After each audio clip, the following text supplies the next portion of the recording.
Zapite in le ramlengin online in akan zautu vial te na boy Jesu Christinin za kanin tlai na cha at harin go chan hau city ka masabi ka kanin noldu chan zar kan manchunga hi ka huna rami vial te na pathian maya chan kan bangsi ti kha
deu mi le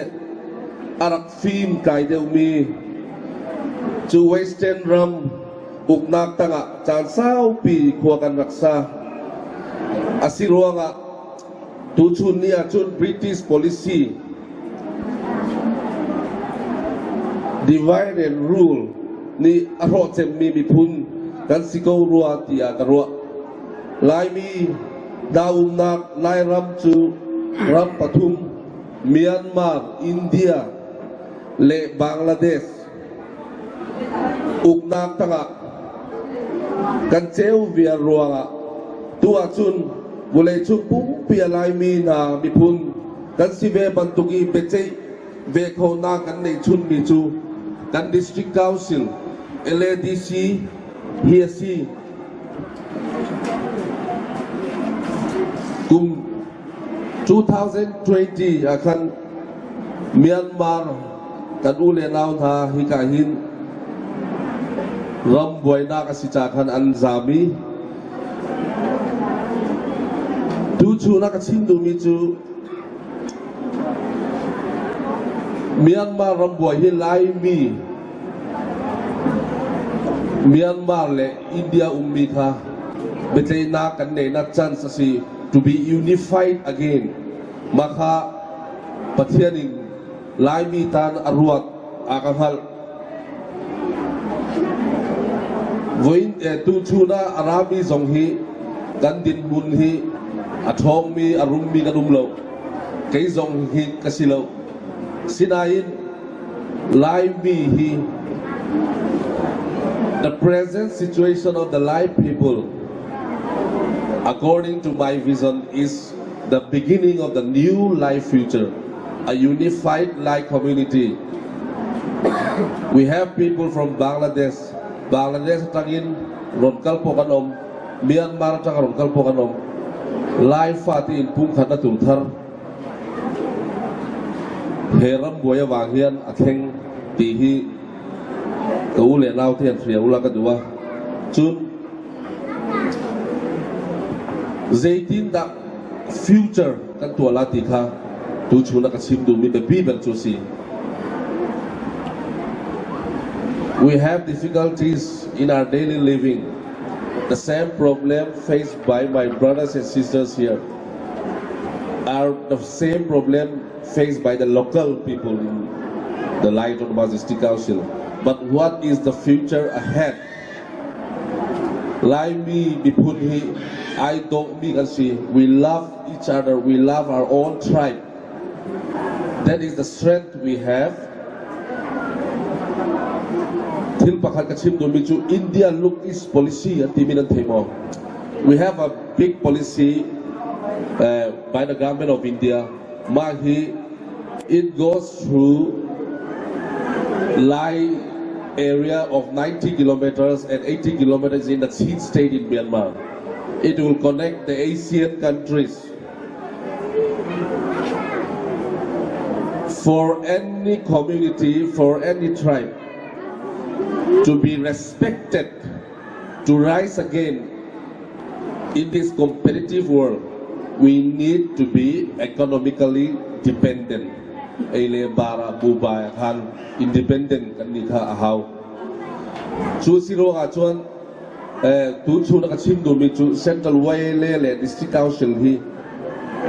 foundation atachem mi si. We can provide the land rights, the business rights. People, the youngsters, minau pol hi ka hi rami hi thei mi tha jang tampi nan nei ti hi ka. We have to nurture our strength. If we are not economically independent, people, today you see me speaking multiple languages. That's what I can Mizoram Chimmi familiar to Akasi. Lai Hol Temi Kasin, Longkaya Zonghin, Lai Hol Warmi Hitom Tenum, Zaitinda Katiachun, Lai mi hen atong mi hen umlo arung mi zong kan umlo makaka sita hin lai hol chong du mi zong hit kom tian umle. We need to change that.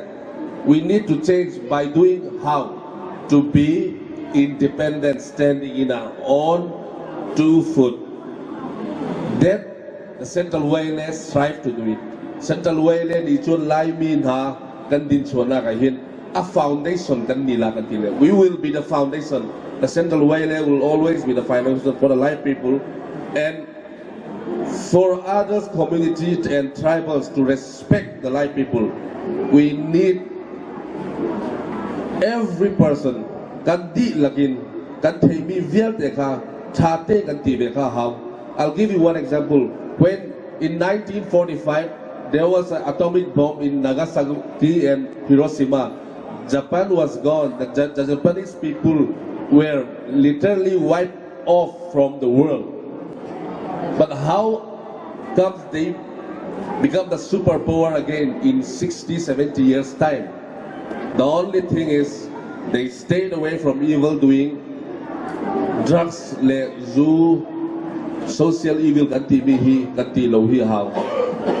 Atua hian DRS. Kan tila Central Wayland itun kan finding akan international boundary tangin Myanmar tangin drugs smuggling to America mitong te anum ti kan halle kaka thalo tuk ti kaka chimdu chusi. How the Japanese rise again to revive their culture and their tradition only by standing again, being independent economically. Life ni Central Wayland itun the Lai community will rise again, but we need a foundation. The foundation is what provides us in the constitution, the 6th schedule. Working with the Central Wayland, we will provide the foundation and minopol zong hika hibi orami hi. Any kind of qualities and attributes we have, we can contribute, we have to contribute. Then it will be the future. And ule now from 10 years from now, I'll remind you, 10 years from now, if we do what we are best at, stay away from social evil, the Lai community here at this very same place, people from various parts of the countries and the world would like to learn the Lai dialect. people from around the country will come to Long Trai and learn the Lai language, proudly speaking the language. This is my vision. Please share my vision with me. 10 years from now, if we stay away from social evil, and if we work hard, contribute whatever talent we have, we will provide as an organization. Our motto is to provide the foundation. And 10 to 15 years, kan bai zarakan US here currently, bahkan I spoke of the same thing. Tu chu nak chim do mi US minopol US chuak mi ki lai ho thei mi tom te no. Your brothers and sisters who are born and brought up in US have forgotten the Lai language. How should we start the Lai language to be popular among us? We will start from here. Tu chu na hen Lai idol at tua mi puzong hi Central Waylay chun we support it 100%.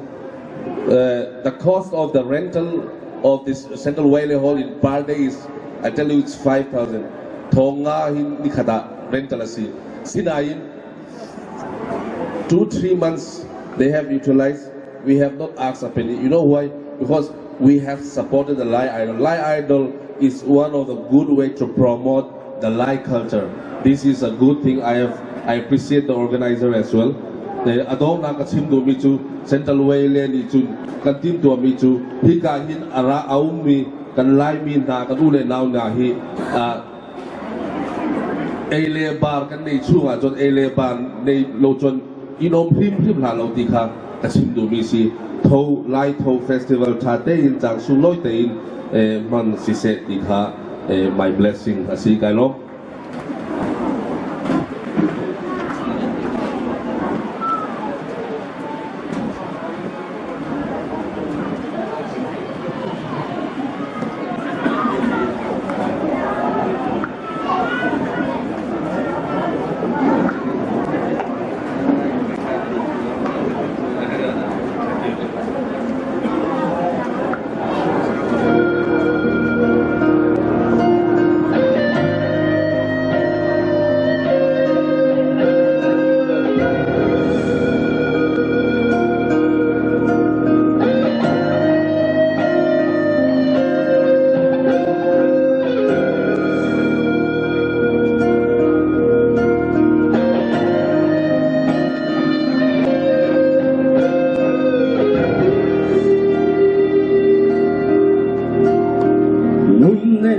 Hê đột nặng phê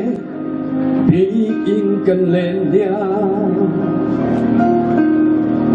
đi khởi hồi thung tôi tôn đi lung du hai mắt cần chim lâu hấp lệ khắp bận siêu siêu cần mịt mang cho xiang lâu cần đi dấu tôn khả lấy dấu cần phiêu đi tôn khả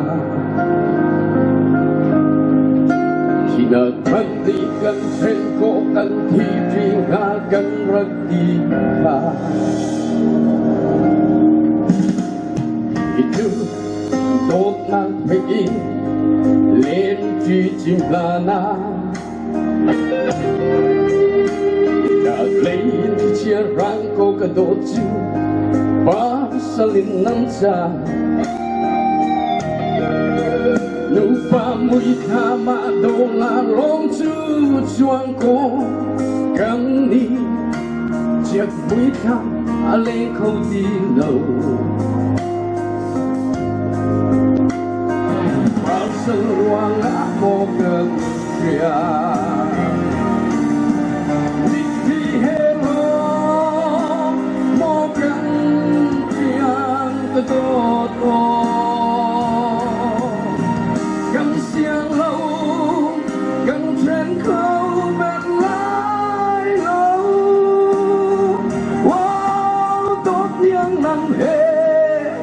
cần chuyện pha nhìn ô cái nỗi câu lâu lấy chương đi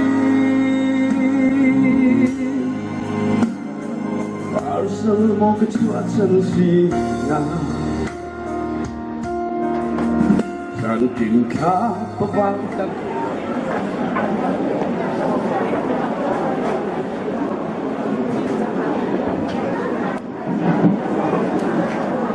Atuni chan song loi bantuka hin committee IO in lunglop nak bitsim nak chan cha kamu cha tampi lunglop nak nei ti mikha pakhat nak bitsim gadu chun lai mi ni kan phunga ni sung loi kan ngai chun mi he lai thau lai kum thar lai khulapi long thai a hen atu he avoi ni nak tiang kan to kho nak he alam chui tu pathian thong ase pathian ni sumpa nak chau ko se ti mikha apakhat na ka ban chim ka ban du phone zon hin thawa hin chan pin akan zau tu akan telpi tu aizo lai se sai ha lai se sangau lai se zon ha kha lai se zon kan thailo mi bun kip ka ki pinara mi la life in akan zau tu mi pi nan za pi chunga lunglom nak tam pi kan nei ti mikha ka hen ban chim ka ban du phone chun lai kum thar sun noi kun na ke nan ma thong in si ti mi zong kha ka hen ka ban lang ta thang chun kan ni sung loya chang sung loi tak tak pekin akan telpi tu kan kholian kan chief guest pu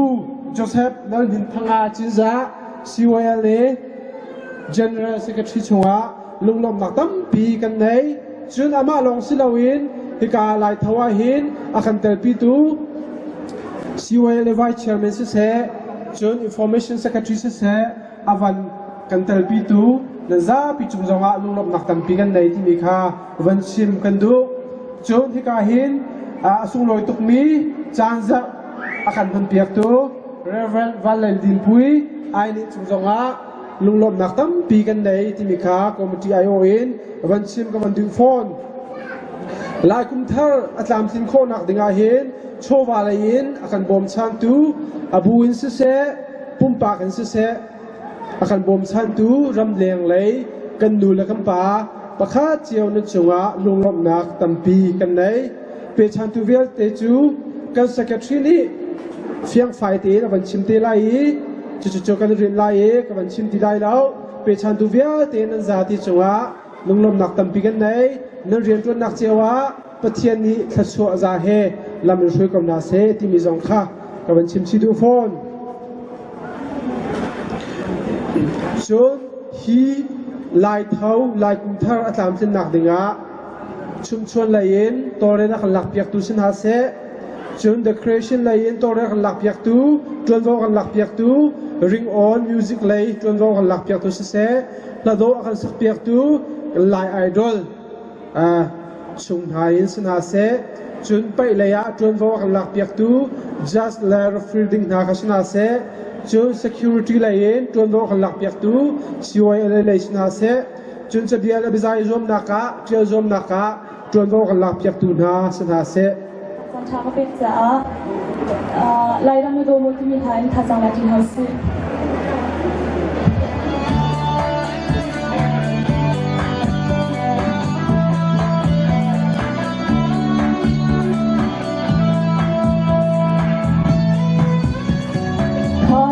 กันที่บูชาจู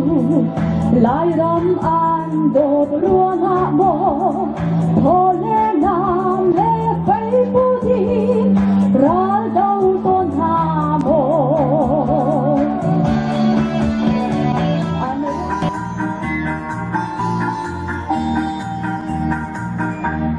คอยอุ้มเป่าเชื่อมา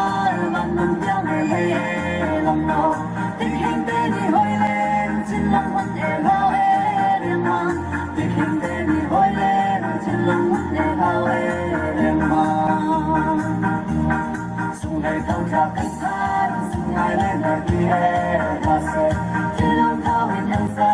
โดเฮน้ำเมเล่เล่ลาเซจินลังเขาวินยังใส่โดเฮน้ำเมเล่เล่ลาเซเอาเป็นช่วงให้ใครเธอต้องลองเล่นมาเอฮา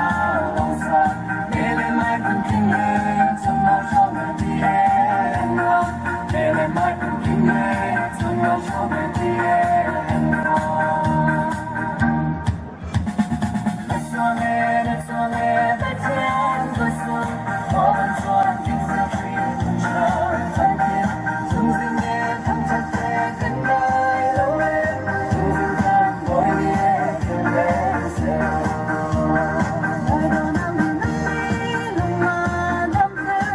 yang memang buai sun pada mangga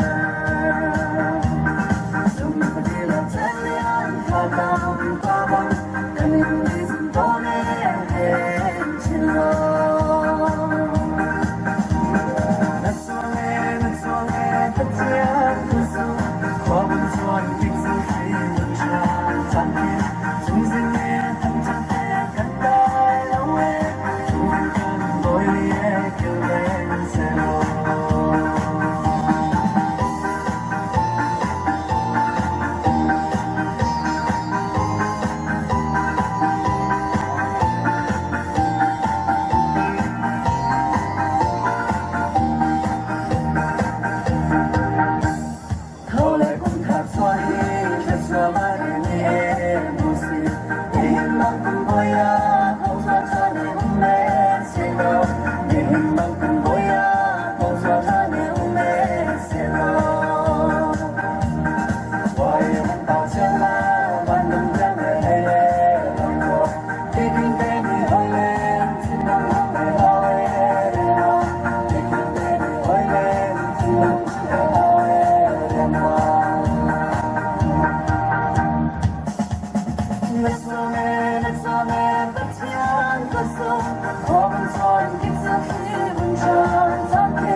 ข้ากระทบจังเลย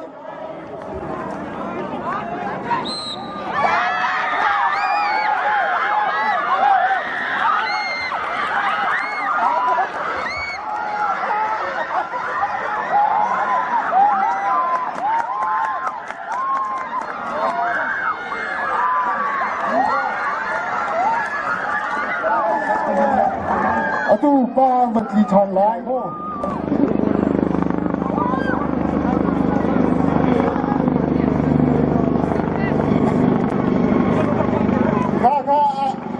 Zoom dengan musik kurang dia orang kurang dia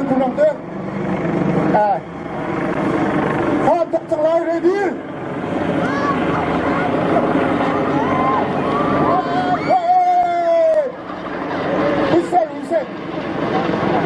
bisa lah tuk nikah mau tuk nikah mengai lai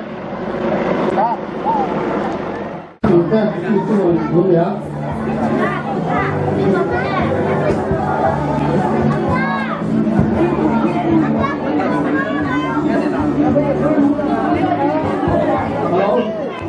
ที่ไอโซนี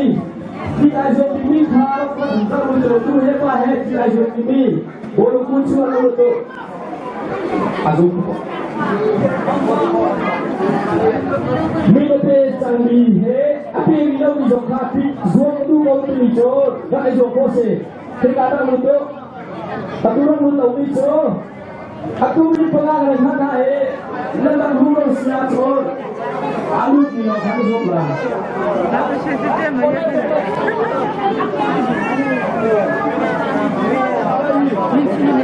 cepat, cepat,